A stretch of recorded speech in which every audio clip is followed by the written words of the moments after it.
comfortably here, and tonight we are going to be continuing The Picture of Dorian Gray by Oscar Wilde. As usual, I don't usually yap too much before I start reading.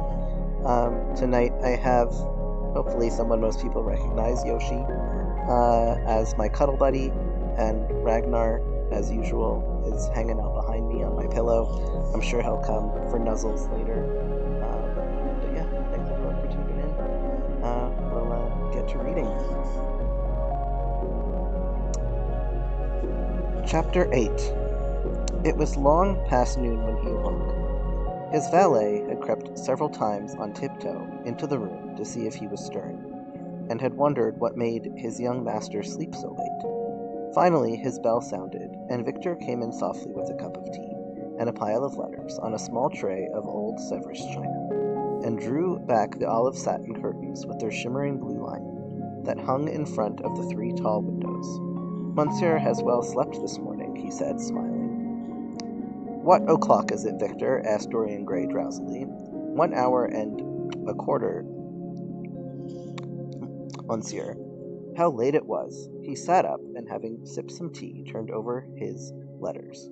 One of them was from Lord Henry, and had been brought by hand that very morning. He hesitated for a moment, and then put it aside. The others he opened listlessly. They contained the usual collection of cards, invitations to dinner, tickets for private views, programs of charity concerts, and the like that are showered on fashionable young men every morning during the season. There was a rather heavy bill for a chased silver Louis Quinze toilet set that he had not yet had the courage to send on to his guardians, who were extremely old-fashioned people and did not realize that we live in an age when unnecessary things are only necessities. And there were several very courteously worded communications from Jermyn Street moneylenders, offering to advance any sum of money at a moment's notice and at the most reasonable rates of interest. After about 10 minutes, he got up, and throwing on an elaborate dressing gown of silk-embroidered cashmere wool,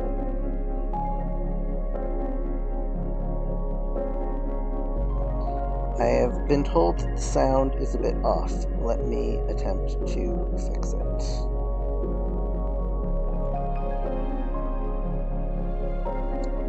I did a test beforehand, but it might be louder on stream than it was in the recording. Oops.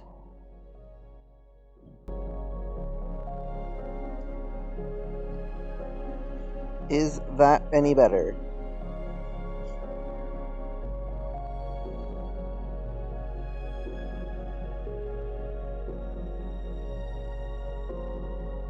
I lowered the music quite a bit.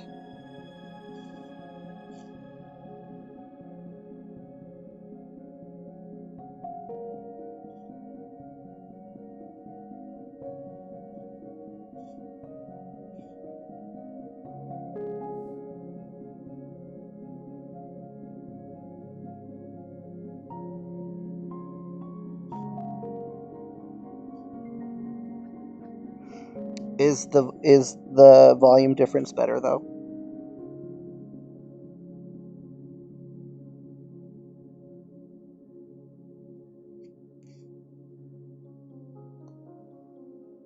Because I went a little bit in the background, but not too much. Okay, let me try again.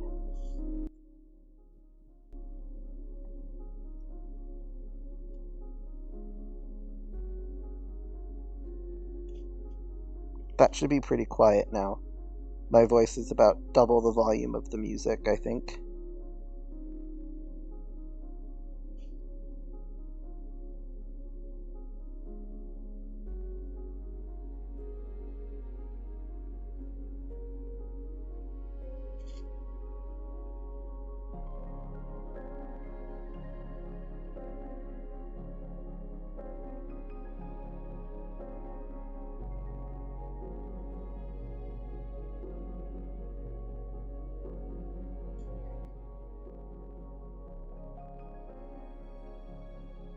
How's that?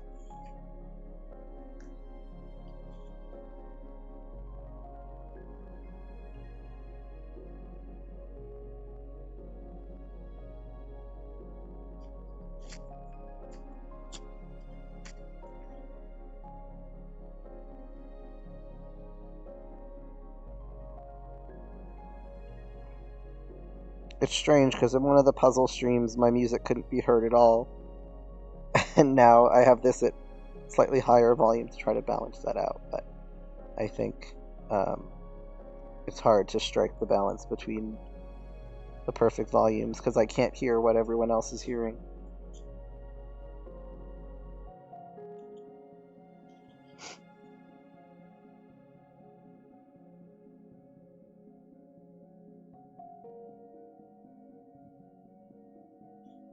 But hopefully that's okay for now.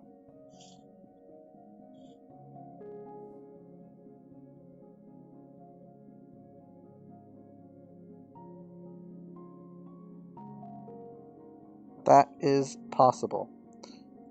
Okay. Let's see. There were several very courteously worded communications from German street moneylenders, offering to advance any sum of money at a moment's notice and at the most reasonable of rates of interest.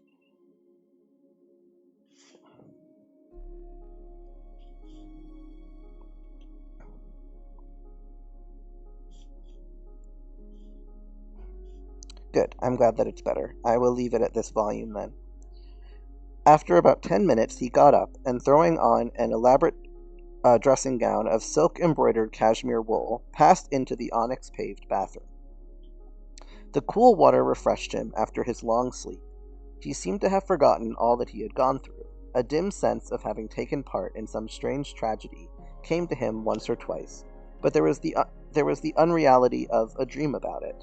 As soon as he was dressed, he went into the library and sat down to a light French breakfast that had been laid out for him on a small, round table close to the open window. It was an exquisite day.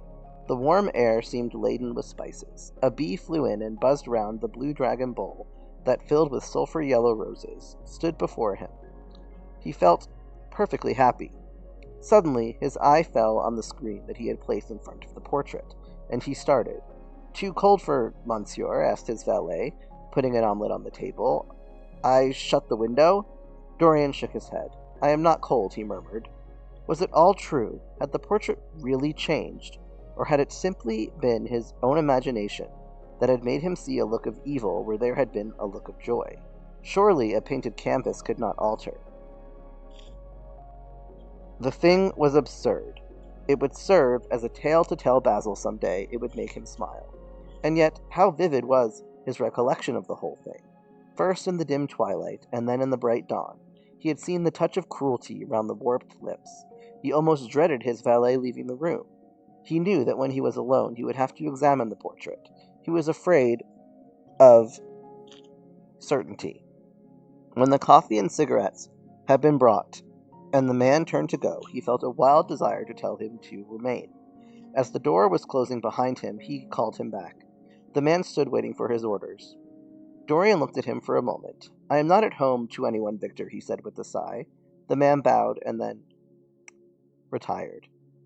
Then he rose from the table, lit a cigarette, and flung himself down on a luxuriously cushioned couch that stood facing the screen. The screen was an old one, of gilt Spanish leather, stamped and wrought with a rather florid Louis XIV pattern. He scanned it curiously, wondering if ever before it had concealed the secret of a man's life. Should he move it aside after all? Why not let it stay there? What was the use of even knowing? If the thing was true, it was terrible. If it was not true, why trouble about it?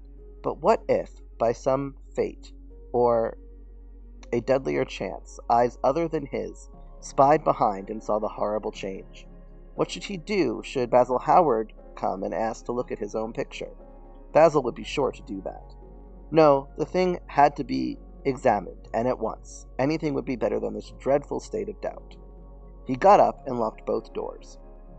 At least he would be alone when he looked upon the mask of his shame.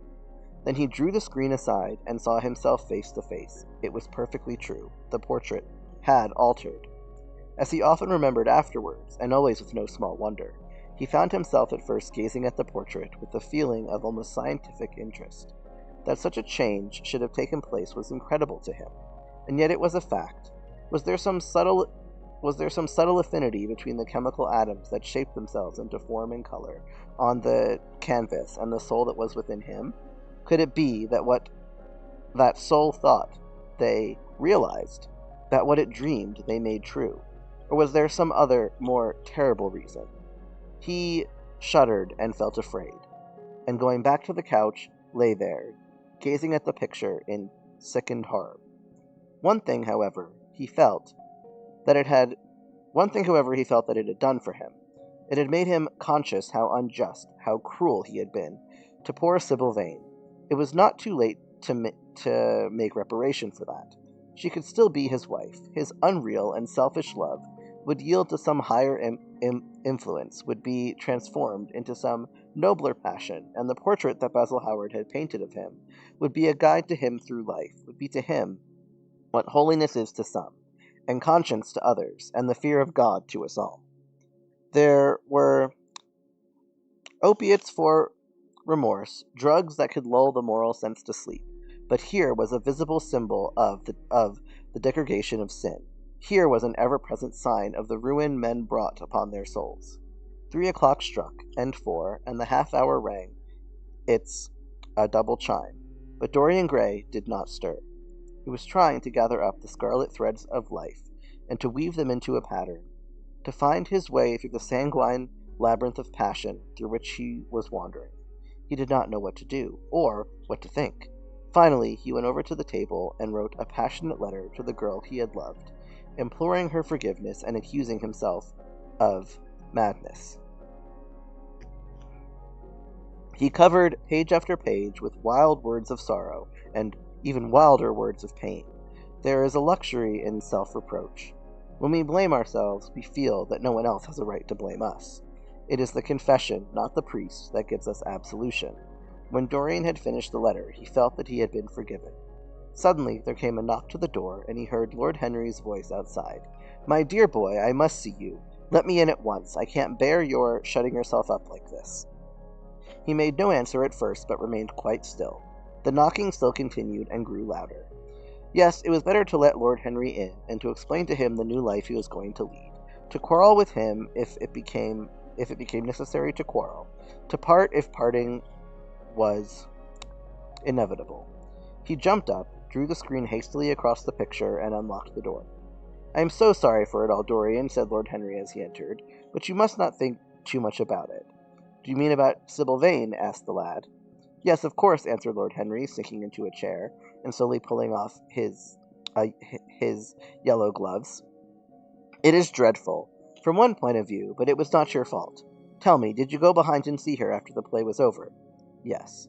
"I felt sure you had. Did you make a scene with her?"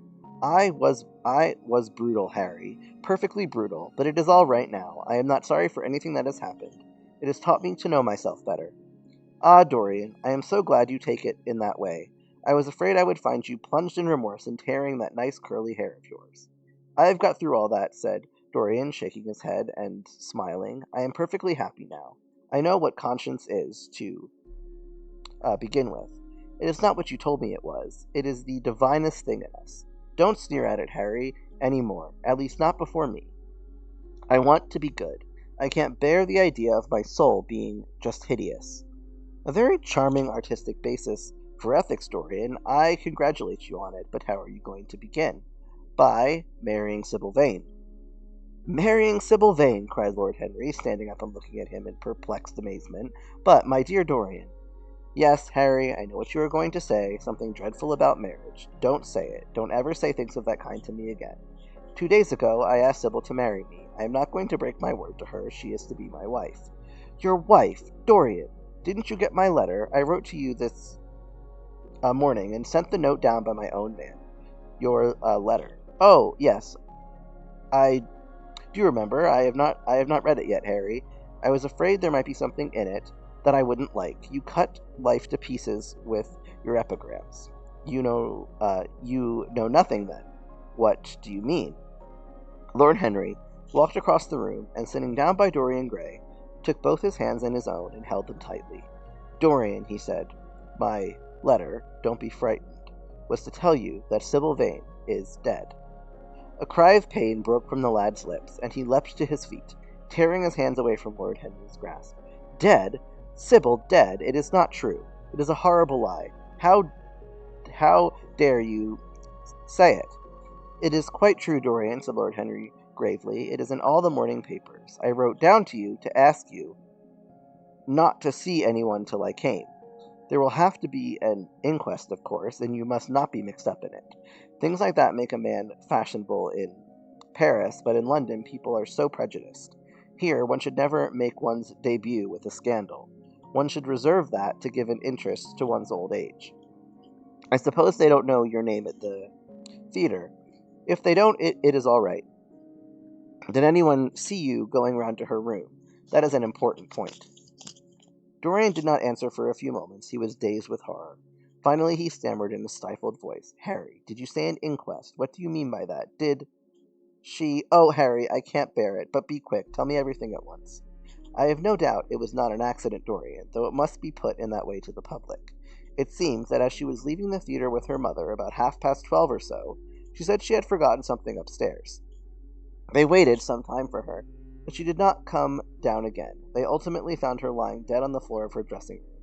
She had swallowed something by mistake, some dreadful thing that they use at the theaters. I don't know what it was, but it had either prussic acid or white lead in it. I should fancy that it was prussic acid, as she seems to have died instantaneously." "Harry, Harry, it is just terrible," cried the lad. "Yes, it is very tragic, of course, but you must not get yourself mixed up in it. I see by the standard that she was 17.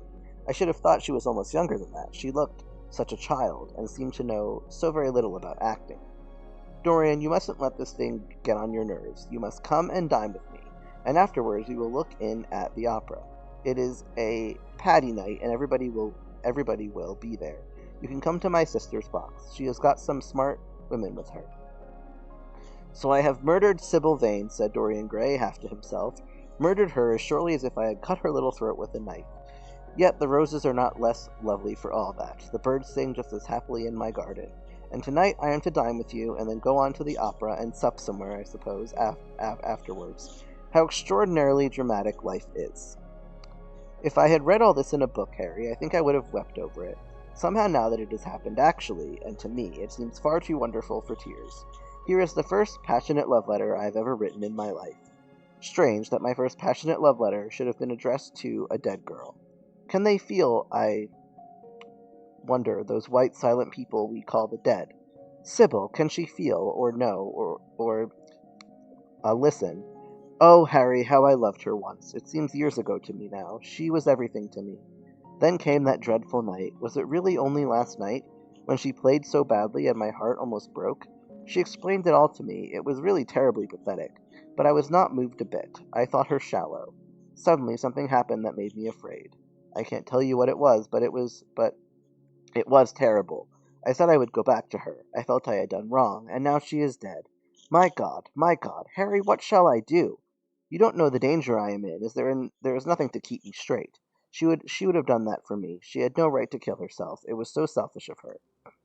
"My dear Dorian," answered Lord Henry, taking a cigarette from his case and producing a gold-laden matchbox, "the only way a woman can ever reform a man is by boring him so completely that he loses all possible interest in life. If you had married this girl, you would have been wretched. Of course, you would have treated her kindly. One can always be kind to people about whom one cares nothing. But you would have soon found out that you were absolutely indifferent to her. And when a woman finds it out about her husband, she either becomes dreadfully dowdy, or wears very smart bonnets that some other woman's husband has to pay for. I say nothing about the social mistake which would have been abject, which of course I would not have allowed, but I assure you that in any case the whole thing would have been an absolute failure." "I suppose it would," muttered the lad, walking up and down the room and looking horribly pale. "But I thought it was my duty. It is not my fault that this terrible tragedy has prevented my doing what was right. I remember your saying once that there is a fatality about good resolutions, that they are always made too late. Mine certainly were. Good resolutions are useless attempts to interfere with scientific laws. Their origin is pure vanity. Their result is absolutely nil. They give us, now and then, some of those luxurious, sterile emotions that have a certain charm for the weak. That is all that can be said for them. They are simply checks that men draw on a bank where they have no account." "Harry," cried Dorian Gray, coming over and sitting down beside him, "why is it that I cannot feel this tragedy as much as I want to? I don't think I am heartless, do you? You have done too many foolish things during the last fortnight to be entitled to give yourself that name, Dorian, answered Lord Henry with his sweet, melancholy smile. The lad frowned. I don't like that explanation, Harry, he rejoined, but I am glad you don't think that I am heartless. I am nothing of the kind. I know I am not. And yet I must admit that this thing that has happened does not affect me as it should. It seems to me to be simply like a wonderful ending to a wonderful play. It has all the terrible beauty of a Greek tragedy, a tragedy in which I took a great part, but by which I have not been wounded. It is an interesting question, said Lord Henry, who found an exquisite pleasure in playing on the lad's unconscious egotism. An extremely interesting question. I fancy that the true explanation is this. It often happens that the real tragedies of life occur in such an inartistic manner that they hurt us by their crude violence, their absolute incoherence, their absurd want of meaning, their entire lack of style. They affect us just as vulgarity affects us. They give us an impression of sheer brute force, and we revolt against that. Sometimes, however, a tragedy that possesses artistic elements of beauty crosses our lives. If these elements of beauty are real, the whole thing simply appeals to our sense of dramatic effect. Suddenly we find that we are no longer the actors, but the spectators of the play, or rather, we are both. We watch ourselves, and the mere wonder of the spectacles enthralls us. In the present case, what is it that has really happened? Someone has killed herself for love of you. I wish that I had ever had such an experience. It would have made me in love with love for the rest of my life. The people who have adored me, there have not been very many, but there have been some, have always insisted on living on, long after I had ceased to care for them, or they to care for me.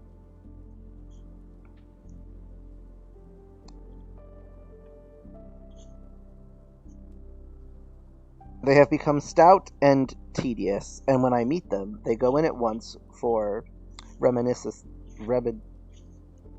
Reminiscences. That awful memory of woman, what a fearful thing it is, and what an utter intellectual stagnation it reveals. One should absorb the color of life, but one should never remember its details. Details are always vulgar. I must sow poppies in my garden, sighed Dorian. There is no necessity, rejoined his companion. Life has always poppies in her hands. Of course, now and then things do linger. I once wore nothing but violets all through one season as a form of artistic mourning for a romance that would not die. Ultimately, however, it did die. I forgot what killed it. I think it was her proposing to sacrifice the whole world for me. That is always a dreadful moment. It fills one with the terror of eternity. Well, would you believe it, a week ago, over at Lady Hampshire's, I found myself seated at dinner next to the lady in question, and she insisted on going over the whole thing again, and digging up the past, and raking up the future. I had buried my romance in a bed of asphodel. She dragged it out again, and assured me that I had spoiled her life. I am bound to state that she ate an enormous dinner, so I did not feel any anxiety. But what a lack of taste she showed! The one charm of the past is that it is the past. But women never know when the curtain has fallen. They always want a sixth act, and as soon as the interest of the play is entirely over, they propose to continue it. If they were allowed their own way, every comedy would have a tragic ending, and every tragedy would culminate in a farce. They are charmingly artificial, but they have no sense of art. You are more fortunate than I am. I assure you, Dorian, that not one of the women I have known would have done for me what Sybil Vane did for you. Ordinary women always console themselves. Some of them do it by going in for sentimental colors. Never trust a woman who wears mauve, whatever her age may be, or a woman over 35 who is fond of pink ribbons. It always means that they have a history. Others find a great consolation in suddenly discovering the good qualities of their husbands. They flaunt their conjugal felicity in one's face, as if it were the most fascinating of sins. Religion consoles some. Its mysteries have all the charms of a flirtation, a woman once told me, and I can quite understand it. Besides, nothing makes one so vain as being told that one is a sinner. Conscience makes egotists of us all. Yes, there is really no end to the consolations that women find within modern life. Indeed, I have not mentioned the most important one. What is that, Harry? Said the lad listlessly. Oh, the obvious consolation. taking someone else's admirer when one loses one's own. In good society, that always whitewashes a woman. But, really, Dorian, how different Sybil Vane must have been from all the women one meets. There is something to me quite, quite beautiful about her death. I am glad I am living in a century when such wonders happen. They make one believe in the reality of the things we all play with, such as romance, passion, and love. I was terribly cruel to her. You forget that. I am afraid that women appreciate cruelty, downright cruelty, more than anything else. They have wonderfully primitive instincts. We have emancipated them, but they remain slaves looking for their masters all the same. They love being dominated. I am sure you were splendid. I have never seen you really and absolutely angry, but I can fancy how delightful you looked. And, after all, you said something to me the day before yesterday that seemed to me at the time to be merely fanciful, but that I see now is absolutely true, and it holds the key to everything. What was that, Harry? You said to me that Sybil Vane represented to you all the heroines of romance, that she was Desdemona one night, Ophelia the other, that if she died as Juliet, she came to life uh, as uh, as Imogen. She will never come to life again now, muttered the lad, burying his face in his hands. No, she will never come to life. She has played her last part. But you must think of that lonely death in the tawdry dressing room simply as a strange, lurid fragment from some Jacobean tragedy, as a wonderful scene from Webster, or Ford, or perhaps Cyril Turner. The girl never really lived, and so she has never really died.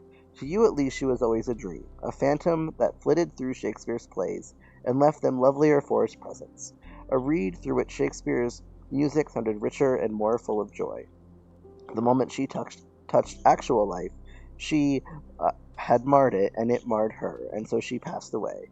Mourn for Ophelia, if you like. Put ashes on your head, because Cordelia was strangled. Cry out against heaven, because the daughter of Brabantio died. But don't waste your tears over Sybil Vane. She was less real than they are. There was a silence. The evening darkened in the room. Noiselessly, and with silver feet, the shadows crept in from the garden. The colors faded wearily out of things. After some time, Dorian Gray looked up. You have explained me to myself, Harry, he murmured with something of a sigh of relief. I felt all that you have said, but somehow I was afraid of it, and I could not express it to myself. How well you know me.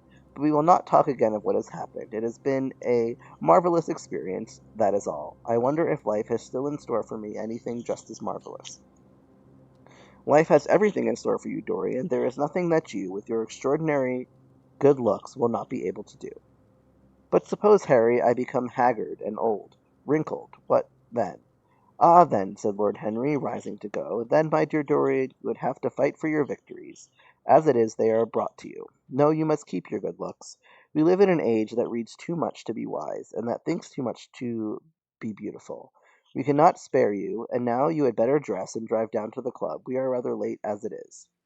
I think I shall join you at the opera, Harry. I feel too tired to eat anything. What is the number of your sister's box?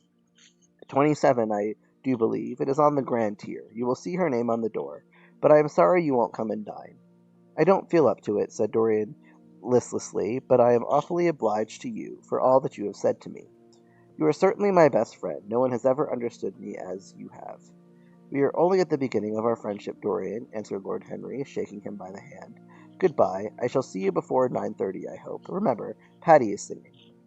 As he closed the door behind him, Dorian Gray touched the bell, and in a few minutes Victor appeared with the lamps and drew the blinds down. He waited impatiently for him to go. The man seemed to take an interminable time over everything. As soon as he had left, he rushed to the screen and drew it back. No, there was no further change in the picture. It had received the news of Sybil Vane's death before he had known of it himself. It was conscious of the events of life as they occurred. The vicious cruelty that marred the fine lines of the mouth had no doubt appeared at the very moment that the girl had drunk the poison, whatever it was. Or was it indifferent to results? Did it merely take cognizance of what passed within the soul? He wondered and hoped that some day he would see the change taking place before his very eyes, shuddering as he hoped it. Poor Sybil! What a romance it had all been! She had often mimicked death on stage. Then Death himself had touched her and taken her with him. How had she played that dreadful last scene? Had she cursed him as she died? No, she had died for love of him, and love would always be a sacrament to him now. She had atoned for everything by the sacrifice she had made of her life. He would not think any more of what she had made him go through. On that horrible night at the theater, when he thought of her, it would be as a wonderful tragic figure, sent onto the world's stage to show the supreme reality of love. A wonderful tragic figure. Tears came to his eyes as he remembered her childlike look, and winsome, fanciful ways, and shy, tremulous grace. He brushed them away hastily and looked again at the picture. He felt that the time had really come for making his choice. Had his choice already been made? Yes, life had decided that for him. Life and his own infinite curiosity about life. Eternal youth, infinite passion, pleasures subtle and secret, wild joys, wilder sins. He was to have all these things. The portrait was to bear the burden of his shame. That was all. A feeling of pain crept over him as he thought of the desecration that was in store for the fair face on the canvas. Once, in boyish mockery of a Narcissus, he had kissed, or feigned to kiss, those painted lips that now smiled so cruelly at him. Morning after morning he had sat before the portrait, wondering at its beauty, almost enamored of it, as it seemed to him at times. Was it to alter now with every mood to which he yielded? Was it to become a monstrous and loathsome thing, to be hidden away in a locked room, to be shut out from the sunlight that had so often touched to brighter gold the waving wonder of its hair? The pity of it. The pity of it. For a moment he thought of praying that the horrible sympathy that existed between him and the picture might cease. It had changed in answer to a prayer. Perhaps in answer to a prayer it might remain unchanged. And yet, who that knew anything about life would surrender the chance of remaining always young, however fantastic that chance might be, or with what fateful consequences it might be fraught? Besides, was it really under his control? Had it indeed been prayer that had produced the substitution? Might there not be some curious scientific reason for it all? If thought could exercise its influence upon a living organism, might not thought exercise an influence upon dead and inorganic things? Nay, without thought or conscious desire, might not things external to ourselves vibrate in unison with our moods and passions, atom calling to atom in secret love or strange affinity? But the reason was of no importance. He would never again attempt by a prayer any terrible power. If the picture was to alter, it was to alter. That was all. Why inquire too closely into it? For there would be a real pleasure in watching it. He would be able to follow his mind into its secret places. This portrait would be to him the most magical of mirrors, as it had revealed to him his own body, so it would reveal to him his own soul. And when winter came upon it, he would still be standing where spring trembles on the verge of summer. When the blood crept from its face and left behind a pallid mask of chalk with leaden eyes, he would keep the glamour of his boyhood. Not one blossom of his loveliness would ever fade. Not one pulse of his life would ever weaken. Like the gods of the Greeks, he would be strong and fleet and joyous. What did it matter what happened to the colored image on the canvas? He would be safe, and that was everything. He drew the screen back into its former place in front of the picture, smiling as he did so, and pressed into his bedroom, where his valet was already waiting for him. An hour later he was at the opera, and Lord Henry was leaning over his chair.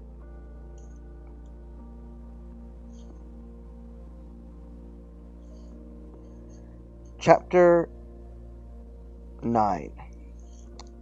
The chapter 10 on top confused me, but I remember it's because of the prologue. As he was sitting at breakfast next morning, Basil Howard was shown into the room. "I am so glad that I have found you, Dorian," he said gravely. "I called last night, and they told me you were at the opera. Of course, I knew that was impossible, but I wish you had left word where you had really gone to. I passed a dreadful evening, half afraid that one tragedy might be followed by another. I think you might have telegraphed for me when you heard of it first. I read of it quite by chance in a late edition of the Globe that I picked up at the club. I came here at once and was just miserable at not finding you. I can't tell you how heartbroken I am about the whole thing.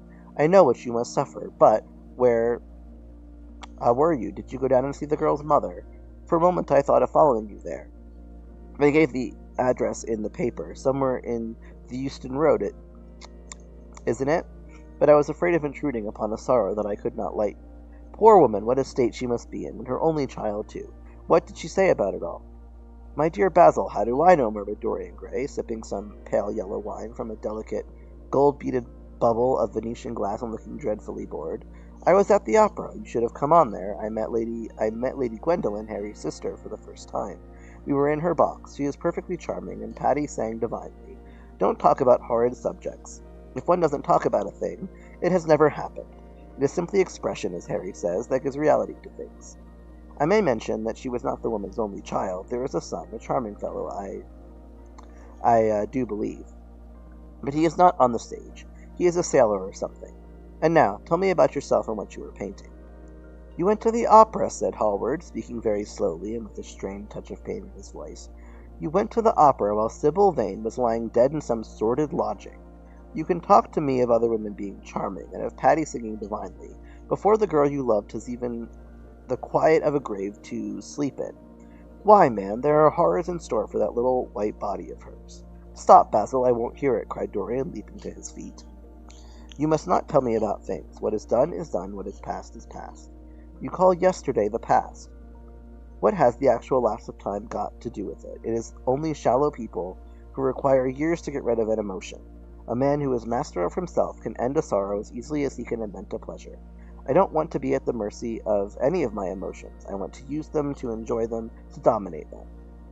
Dorian, this is horrible. Something has changed you completely. You look exactly the same wonderful boy who day after day used to come down to my studio, to sit for his picture, but you were simple, natural, affectionate then. You were the most unspoiled creature in the whole world. Now, I don't know what has come over you. You talk as if you had no heart, no pity in you. It is all Harry's influence. I see that. The lad flushed up, and going to the window, looked out for a few moments on the green, flickering, sun-lashed garden. I owe a great deal to Harry, Basil, he said at last, more than I owe you, who only taught me to be vain. Well, I am punished for that, Dorian, or shall be some day. I don't know what you mean, Basil, he exclaimed, turning around. I don't know what you want. What do you want? I want the Dorian Gray I used to paint, said the artist sadly. Basil, said the lad, going over to him and putting his hand on his shoulder. You have come too late. Yesterday, when I heard that Sybil Vane had killed herself. Killed herself? Good heavens, is there no doubt about that? Cried Hallward, looking up at him with an expression of horror. My dear Basil, surely you don't think it was a vulgar accident. Of course she killed herself. The elder man buried his face in his hands. How fearful, he muttered, and a shudder ran through him. No, said Dorian Gray, there is nothing fearful about it. It is one of the great romantic tragedies of the age. As a rule, people who act lead the most commonplace lives. They are good husbands, or faithful wives, or something tedious. You know what I mean. Middle-class virtue and all that kind of thing. How very different Sybil was. She lived her finest tragedy. She was always a heroine. The last night she played, the night you saw her, she acted badly because she had known the reality of love. When she knew its unreality, she died as Juliet might have died. She passed again into the sphere of art. There is something of the martyr about her. Her death has all the pathetic uselessness of a martyrdom, all its wasted beauty. But as I was saying, you must not think I have not suffered. If you had come in yesterday at a particular moment, about 5:30, perhaps 5:45, you would have found me in tears. Even Harry, who was here, who brought me the news, in fact, had no idea what I was going through. I suffered immensely. Then it passed away. I cannot repeat any emotion. No one can, except for sentimentalists. And you are awfully unjust, Basil. You come down here to console me. That is very charming of you. You find me consoled, and you are furious. How like a sympathetic person. You remind me of a story Harry told me about a certain philanthropist who spent 20 years of his life in trying to get some grievance redressed or some unjust law altered. I forget exactly what it was. Finally, he succeeded, and nothing could exceed his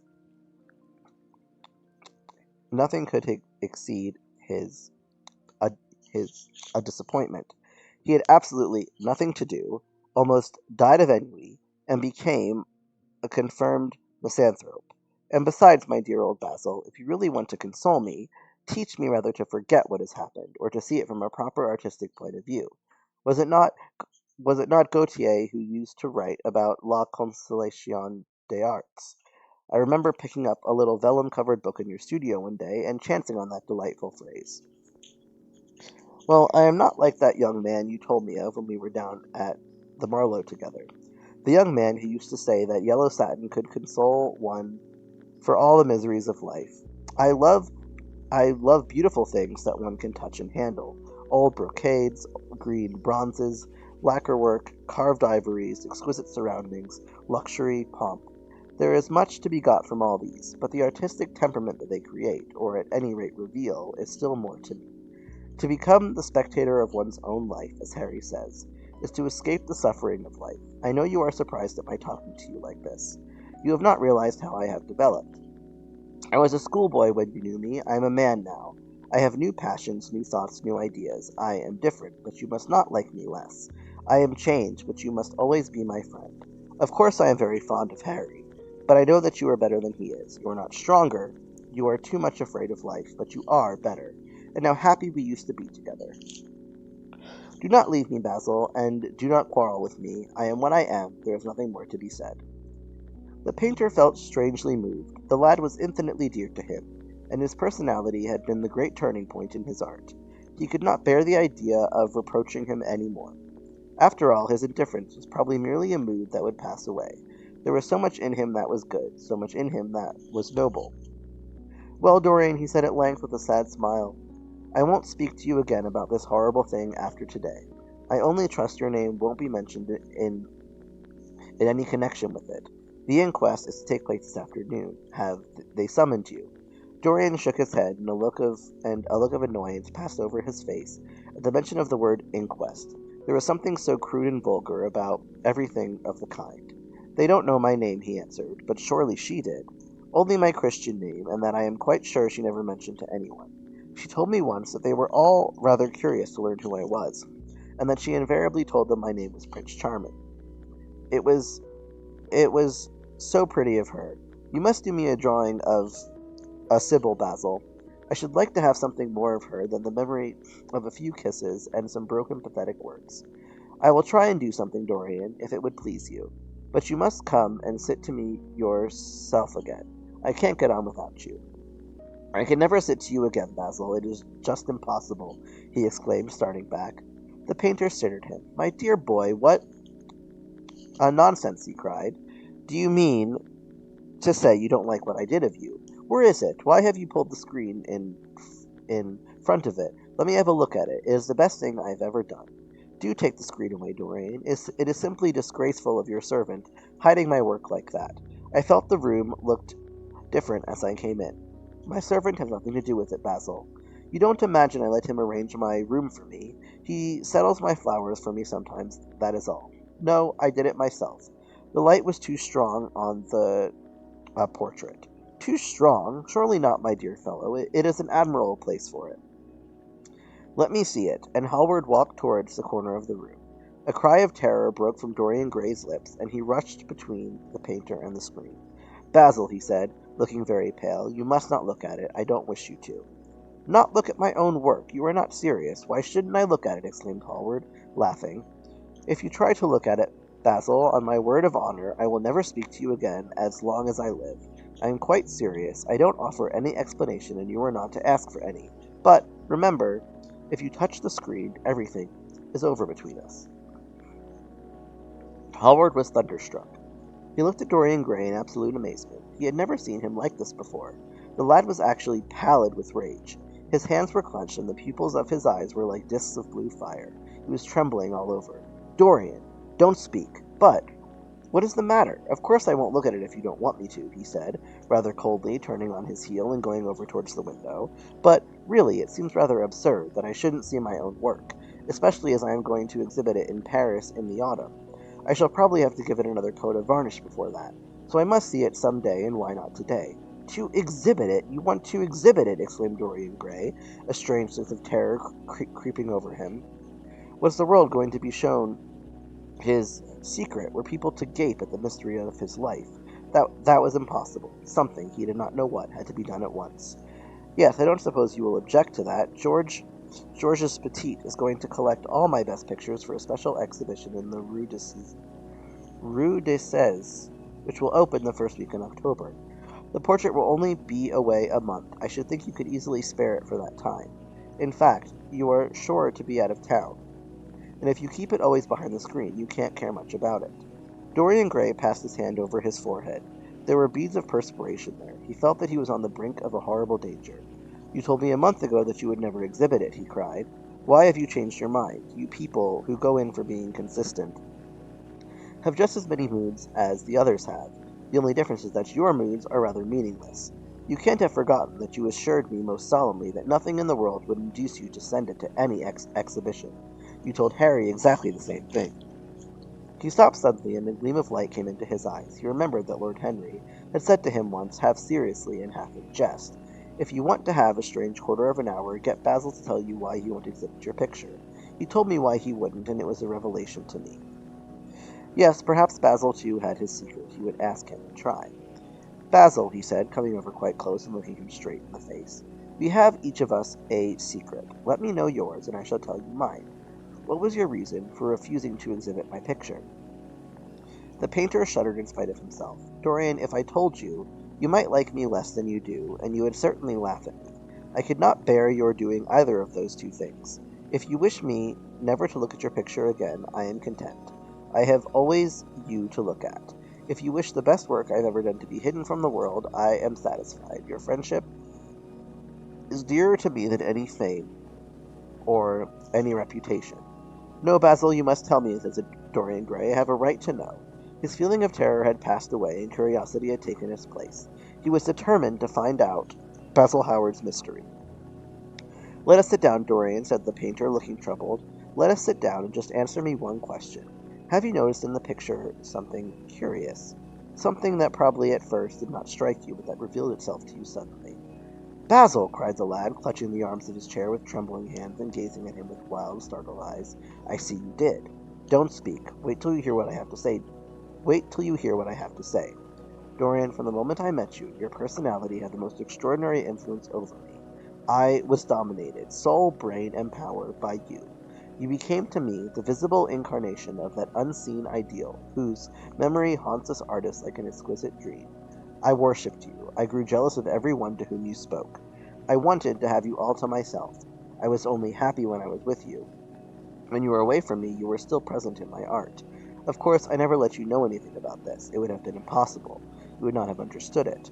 I hardly understood it myself. I only knew that I had seen perfection face to face, and that the world had become wonderful to my eyes. Too wonderful, perhaps, for in such mad worships there is peril, the peril of losing them, no less than the peril of keeping them. Weeks and weeks went on, and I grew more and more absorbed in you. Then came a new development. I had drawn you as Paris in dainty armor, and as Adonis with huntsman's cloak and polished boar spear. Crowned with heavy lotus blossoms, you had sat on the prow of Adrian's barge, gazing across the green, turbid Nile. You had leaned over the still pool of some Greek woodland and seen in the waters, silent silver, the marvel of your own face. And it had all been what art should be, unconscious, ideal, remote. One day, a fatal day, I sometimes think, I determined to paint a wonderful portrait of you as you actually are, not in the costume of dead ages, but in your own dress and in your own time.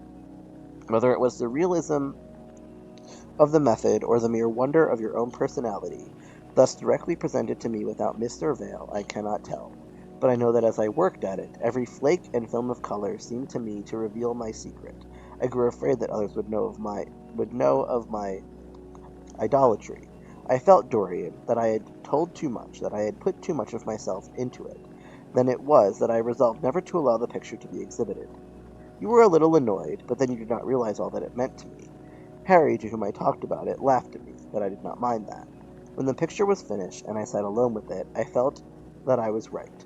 Well, after a few days, the thing left my studio, and as soon as I had got rid of the intolerable fascination of its presence, it seemed to me that I had been foolish in imagining that I had seen anything in it, more than that you were extremely good-looking and that I could paint. Even now, I cannot help feeling that it is a mistake to think that the passion one feels in creation is ever really shown in the work one creates. Art is always more abstract than we fancy. Form and color tell us of form and color. That is all. It often seems to me that art conceals the artists far more completely than it ever reveals him. And so when I got this offer from Paris, I determined to make your portrait the principal thing in my exhibition. It never occurred to me that you would refuse. I see now that you were right. The picture cannot be shown. You must not be angry with me, Dorian, for what I have told you. As I said to Harry once, you were made to be worshipped. Dorian Gray drew a long breath. The color came back to his cheeks, and a smile played about his lips. The peril was over. He was safe for the time. Yet he could not help feeling infinite pity for the painter who had just made this strange confession to him, and wondered if he himself would ever be so dominated by the personality of a friend. Lord Henry had the charm of being very dangerous, but that was all. He was too clever and too cynical to be really fond of. Would there ever be someone who would fill him with a strange idolatry? Was that one of the things that life had in store? It is extraordinary to me, Dorian, said Hallward, that you should have seen this in the portrait. Did you really see it? I saw something in it, he answered, something that seemed to me very curious. Well, you don't mind my looking at the thing now? Dorian shook his head. You must not ask me that, Basil. I could not possibly let you stand in front of that picture. You will some day, surely. Never. Well, perhaps you are right. And now, goodbye, Dorian. You have been the one person in my life who has really influenced my art. Whatever I have done that is good, I owe to you. Ah, you don't know what it cost me to tell you all that I have told you. My dear Basil, said Dorian, what have you told me? Simply that you felt that you admired me too much. That is not even a compliment. It was not intended as a compliment, it was a confession. Now that I have made it, something seems to have gone out of me. Perhaps one should never put one's worship into words. It was a very disappointing confession. Why, what did you expect, Dorian? You didn't see anything else in the picture, did you? There was nothing else to see. No, there was nothing else to see. Why do you ask? But you mustn't talk about worship. It is foolish. You and I are friends, Basil. We must always remain so. You have got Harry, said the painter sadly. Oh, Harry, cried the lad with a ripple of laughter. Harry spends his days in saying what is incredible, and his evenings in doing what is improbable. Just the sort of life I would like to lead. But still, I don't think I would go to Harry. If I were in trouble, I would sooner go to you, Basil. You will sit to me again. Impossible. You spoil my life as an artist by refusing, Dorian. No man comes across two ideal things. Few come across one. I can't explain it to you, Basil, but I must never sit to you again. There is something fatal about a portrait. It has a life of its own. I will come and have tea with you. That will be just as pleasant. Pleasanter for you, I am afraid, murmured Hallward regretfully. And now, goodbye. I am sorry you won't let me look at the picture once again, but that can't be helped. I quite understand what you feel about it. As he left the room, Dorian Gray smiled to himself. Poor Basil, how little he knew of the true reason, and how strange it was that, instead of having been forced to reveal his own secret, he had succeeded, almost by chance, in wresting a secret from his friend. How much that strange confession explained to him. The painter's absurd fits of jealousy, his a wild devotion, his extravagant panegyrics, his curious reticences. He understood them all now, and he felt sorry. There seemed to him to be something tragic in a friendship so colored by romance. He sighed and touched the bell. The portrait must be hidden away at all costs. He could not run such a risk of discovery again. It had been mad of him to have allowed the thing to remain, even for an hour, in a room to which any of his friends had access.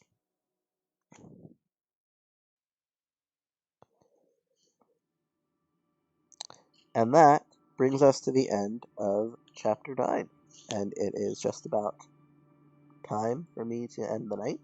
So I would like to thank everyone for joining. Lilith and Glyph, thanks for coming and lurking. The reading night is always welcome to lurkers, as I just kind of sit and read. So happy to have you all join me tonight.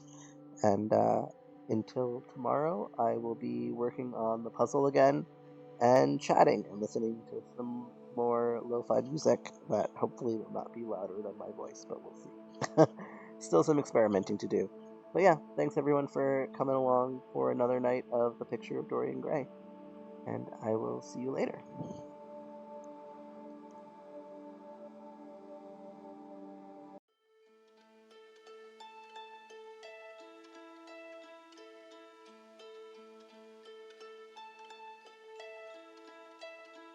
I've been dead in water for some time, picking up the parts of all my life.